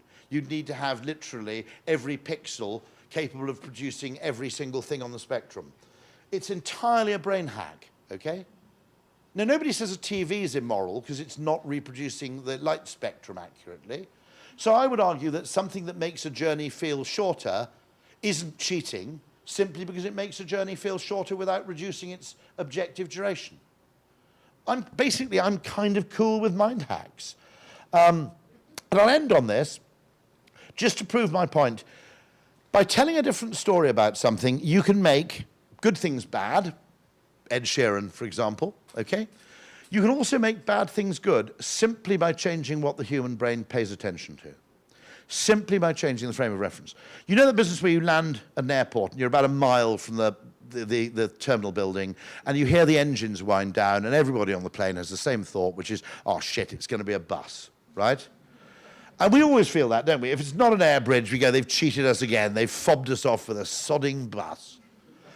And I'd always felt like this, and I'd always really resented the bus. And then one day, we land, and the EasyJet pilot, he says, I've got some bad news and some good news. Now, he waited till we landed. You don't want to hear that at 30,000 feet, okay? And he said, I've got some bad news and some good news. The bad news is we won't be able to get you an air bridge because there's a plane blocking our gate. But the good news is, he said, the bus will take you all the way to passport control so you won't have far to walk with your bags. And I looked at my companion and said, that's weird, because come to think of it, that's always true, isn't it? The bus drops you off right next to passport control, so you don't have to walk for sort of 3/4 of a mile past loads of Toblerone stands just to get back to your luggage. And what he'd done is he'd reframed the bus from being an inconvenience to being a conveyance, because we were looking at the journey from the plane to the airport. And in the getting from the plane to the airport, the air bridge is better. But in getting out of the airport, actually the bus is better. And by just changing what you think about, you can turn a weakness into a strength. And that's what great advertising often does. The top line, Avis is number 2 in rent-a-cars, that's an ad for Hertz, right? It says that Avis won't have as many cars, won't have as many outlets, probably be more expensive, you won't have as much choice of different car models, okay? But you add the human dimension, you flip it from being an operational consideration to an attitudinal consideration, so we try harder, now it's an ad for Avis, okay? If you look at some of the world's great end lines, they actually acknowledge a weakness. Guinness was good things come to those who wait. It's the most tediously slow pour. Bar staff hate it, right? Okay? It takes ages to wait for your Guinness. Good things come to those who wait is basically turning a bug into a feature. Fresh cream cakes, naughty but nice. That was Salman Rushdie when he worked for Ogilvy and Mather. Reassuringly expensive for Stella Artois. Okay? A lot of the great advertising end lines are actually exactly that. They're saying, this is a product weakness until you look at it differently when it actually becomes an advantage. And that's the vital thing about psychology. Because perception is relative, I'm going to end with this one film, I hope that's okay. Because perception is totally relative, okay? If you change the context, you change the perception. You don't have to change reality to change what people think about something. You just have to change the context, the frame, or the comparative set in which they consider that thing. How many people here have an espresso machine? Okay? Now, if you had to buy that coffee in a jar, like Nescafe, it would cost you, for an equivalent amount of caffeine, it would cost you about $50 for a jar of Nespresso coffee. The thing is, you don't buy it in a jar, do you? You buy it in a pod. And you don't know what an individual Nescafe costs, or an individual Maxwell House, right? So when you put the 49-cent pod into your Nespresso machine, your frame of reference isn't Nescafe, it's Starbucks. You think, well, it's 49p, it would have cost me $3 at Starbucks. This machine's basically saving me money, okay? I've saved, oh look, I've just saved $2.50 by buying this really expensive coffee. Rolls-Royce and Maserati, again, started exhibiting their cars not at car shows, but at boat and plane shows. Because if you're looking at Learjets all afternoon, a $300,000 car is an impulse buy, okay? Right? Whether something's expensive or cheap, anybody feel guilty buying expensive tea? The weird thing is, if you buy insanely expensive tea, really, really expensive tea, and you make it with tap water, it's a cheaper drink than bottled water. But you feel guilty buying the tea because it's more expensive than cheap tea. So depending on what your frame of reference is, the same thing can be cheap or expensive. I persuaded my father to get Sky. For years, he refused to get any kind of premium television. He was 88. He'd spent most of his life, only paying the TV license fee in the UK. And then I said, well, it's not £17 a month. I said, it's basically 60p a day. He goes, what difference does that make? I said, you spend £2 a day on newspapers. I said, if you spend £2 a day on newspapers, it's not that weird spending 60p on 200 channels. He went, oh, I suppose you're right. He's now become this complete advocate going, what marvellous value for money it is, and he can't understand why my brother won't get it. So genuinely, whether something's even cheap or expensive isn't an absolute. It's entirely the product of comparative framing. So we'll take just a few questions. I had some prepared. I think probably the audience has better questions than I had. So any burning questions that anybody wants to ask? If not, I'll start with mine. Okay, yes, over here. You mentioned earlier that things are either a bargain or a treat. Yeah. How do you identify bargain and treat over time, like as tastes and preferences change? It's a very, very interesting question, because one of the definitions in nudging in behavioral economics about what's an acceptable nudge is something that people don't regret with hindsight. In other words, if you persuade someone to do something which, with hindsight, they were glad they did, that's considered an acceptable nudge. Now, the only problem with that definition is that we tend not to regret what we do anyway. So we have a thing called adaptive preference formation. And someone actually told me this from retail. They said, when you think about it, okay, this is a terrible truth, but it's true. You never regret your extravagances, do you? Okay? In fact, you're more likely to enjoy a play if you buy more expensive tickets, not because you have better seats, but you're more reluctant to admit that you didn't enjoy it. Okay? And so there is, I mean, undoubtedly, luxury goods enjoy an extraordinarily easy ride when you look at them. Now, there are really interesting debates about, by the way, about luxury goods and fashion. So if you look at the amount the world spends on fashion and beauty products, it's actually more than $3 trillion a year, which is more than the world spends on education. And much of that, I would argue, is kind of rivalrous. That, in other words, we don't really have a choice about how, I mean, particularly true of women, I think it's fair to say, isn't it? Men can opt out of fashion. Particularly Canadians, because you've got the Canadian tuxedo, haven't you? That fantastic triple denim option. But one of the things that does concern me is that if you're a woman and you actually don't care about fashion, it's very difficult for you not to make an effort, isn't it? I mean, the social pressure imposed on you to basically participate in fashion is much higher, and likewise cosmetics, if you think about it. I mean, I talk about this endlessly with my daughters. And they go, but if I go out without makeup on, I feel crap. It's not about other people. It's essentially that I'm, almost self-medicating by putting this stuff on. That there's an emotional effect of doing it. But no, the strange thing about extravagances is that when you buy something that's extravagant or when you take an extravagant holiday, you're less likely to regret it, in fact, precisely because you spend a lot of money on it. And so when that retailer, it was actually a fashion retailer who said that to me, you never regret your extravagances. Anybody here want to actually admit to regretting an extravagance? Where they bought a really expensive TV and wish they hadn't, or bought and nobody does, do they, really? So, I mean, there is something really strange, and adaptive preference formation is interesting, because what it means is that if you can get people to choose something, they'll generally decide they like it. So one of the ways I suggest you could play that trick, by the way, with adaptive preference formation, is if you have something which is either good or bad, the people who are in the bad state can't tell themselves a story about how they're glad they're in that state. Okay, now let me give an example of this, standing on trains, okay? As the way trains are designed, someone asked, how do you reduce train overcrowding? And I said, well, there's another answer to that question, which is how do you stop people minding standing up? Because if people don't mind I'm not talking about 4-hour journeys. I mean, I know in Canada, I'm not talking about standing from Toronto to Medicine Hat or something. That would be deeply annoying, okay? Right? But what I'm talking about is 30-minute commuter journeys. Now, the way it currently works is if you sit on a train, you get a view out of the window, you get a table, you get a plug, you get a place to put a laptop, you get a place to put a cup of coffee, you can put a bag underneath the table, okay? You get everything. If you stand on a train, you're in the middle of the aisle, you get no view, you get no table, there's nowhere to put your coffee, there's nowhere to put your bag, and in addition, you've got to hold on to something, so you can't even read a book or use a mobile phone, okay? So it's basically, sitting is brilliant, standing is shite, okay? There's no capacity for adaptive preference formation to kick in. Now, I said, if you redesign a train so the seats are inboard, and you get a seat, but you don't get a table, you just get a cup holder, you don't get a view, okay? All you get is a place to sit.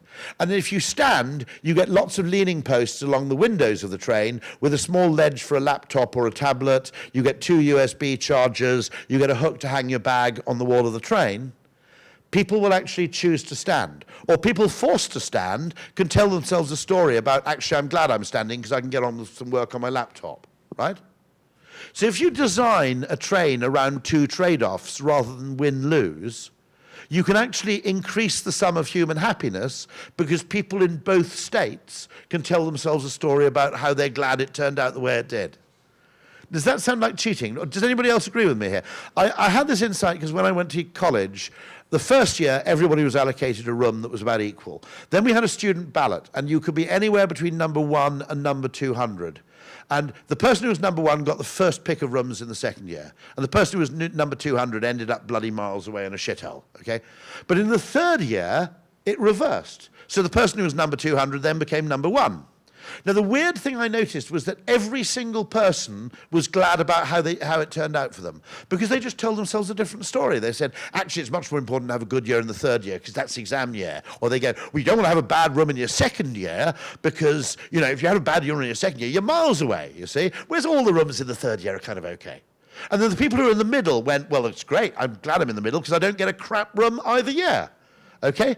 And what was fascinating about that is because there was a trade-off between the two, everybody could simply select their frame of reference and choose the frame in which they came out best, therefore maximizing the net sum of happiness. Whereas if you'd had it where, of course, it was the same both years running, the people at the bottom would have basically gone into revolution, wouldn't they? They would have gone insane. So actually, I think there's a clever way in which you can actually use adaptive preference formation to make more people happy.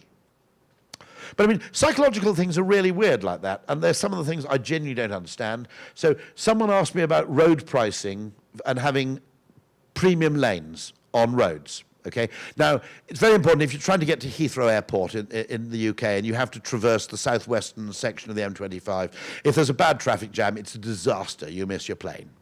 Now, here's a weird thing, okay? If you just had a premium lane and if there was a traffic jam, you could pay £25, drive in the premium lane and jump the queue. Most people would regard that as socially totally unacceptable, wouldn't they?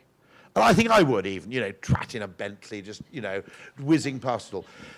Weirdly, if you did it differently so that you had to book the day before and you paid £5 as insurance, and if there was a jam, your £5 insurance entitled you to drive in the faster lane to get to Heathrow, weirdly, we wouldn't see that as unfair, would we? So one of the things is that, they often said road pricing is considered totally unacceptable. Again, an economist would say all that matters is how much you pay. Okay? But actually, how you charge has a huge effect on whether people think something is fair or unfair. Coca-Cola created a massive scandal. The guy almost had to resign because he suggested having Coke machines where the price of a Coke went up in hot weather. And people went bananas. And my joke about that was, if you just said the price of a Coke drops in cold weather, everybody would go, that's a great idea. So how you describe something is more important than what it is. That's the really strange thing. Great. Any other questions? Yes, Ash. You had a slide about creative people having to persuade rational people. Yeah. Do you have any tips on doing that? Aha. This is what I call the big double standard in business decision making, which is, I'm not suggesting for a second, by the way, creative people should be allowed to just wander off unpoliced, okay? I'm flying back to London on Sunday. As I said, I don't want to think that the people at Pearson Airport and air traffic control are wildly creative experimental people, I don't want to think that the people who test the wheel nuts on the plane are going, hey, let's try anti-clockwise this time, just for the lols, right? Okay. So it's very important. I don't think it's ridiculous that creative people have to present their ideas by some sort of validation to people more rational and sensible than them, okay? I don't think that's wrong. What is wrong is it never happens the other way around. If you have an engineer and an economist who comes up with a perfectly rational suggestion to something, then that gets enacted without any kind of what you might call creative sense checking or creative validation. So if you take something, for example, like the pension tax credit system in the UK, it's a case of something which is economically logical and in marketing or persuasive terms, utterly useless.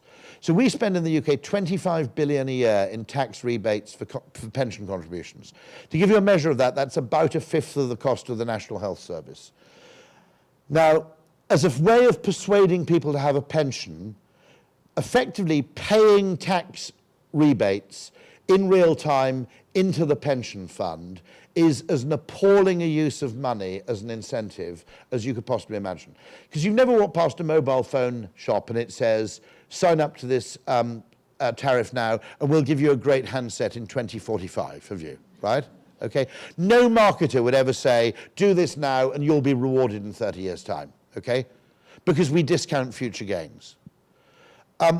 Now, at the same time as we're spending 25 billion, I've asked 20 people in marketing, I said, which is more effective, complete tax rebates for the rest of your life on all your pension contributions versus you sign up to a pension which increases at 3% every year throughout your life and you get a free iPad, okay?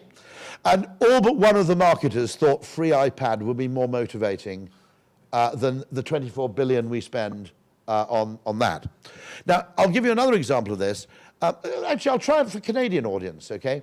How many of you, if I gave you 500 Canadian dollars and said to you, you can keep that, provided you've paid $500 into your pension before you get home this evening, how many of you would know how to do it? That's interesting. Two people. Do you work in finance, by the way? No, you're an economist, okay. No, I asked it, no, I promise I'm not making this. I asked that same question, translated to pounds, in the UK to an audience exclusively of people who worked in financial services. One person knew how to do it, and they worked for Goldman Sachs, ironically, okay. Now, let me think of this, okay. Now, a very sensible thing, if anybody gets a windfall, would be to put half your windfall into your pension, okay? A really sensible thing to do. Nobody does. Why? Because it's impossible. Because I'd have to go home.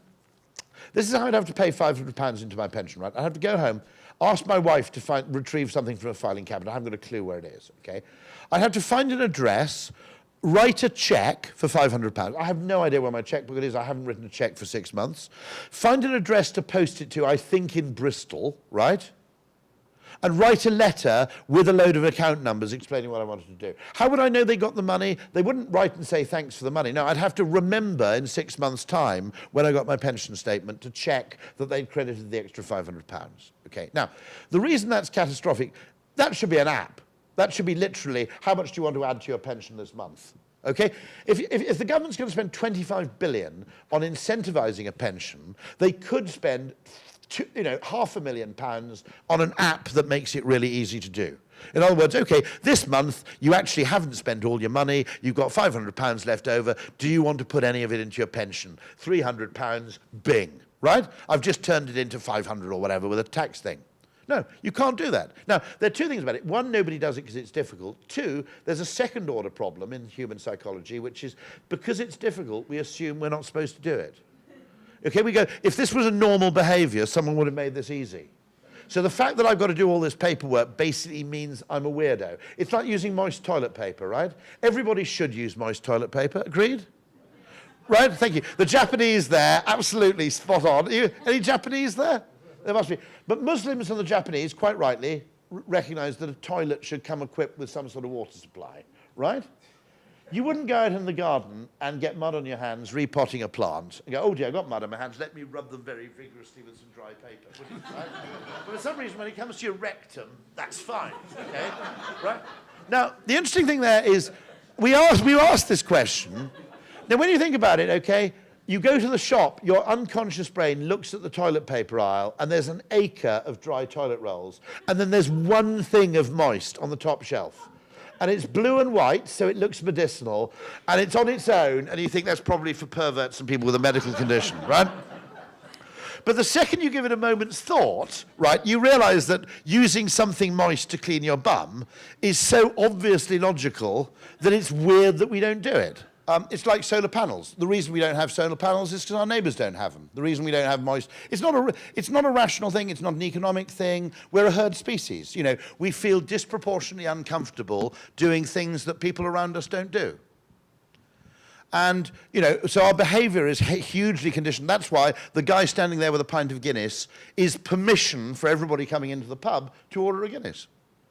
And so once you understand those kind of network effects, you realize there are loads of things where sole economic incentives aren't going to work. One of the most potent things, I think, for financial services, by the way, if anybody in financial services, is actually for the employer to become the supplier of financial services. Why?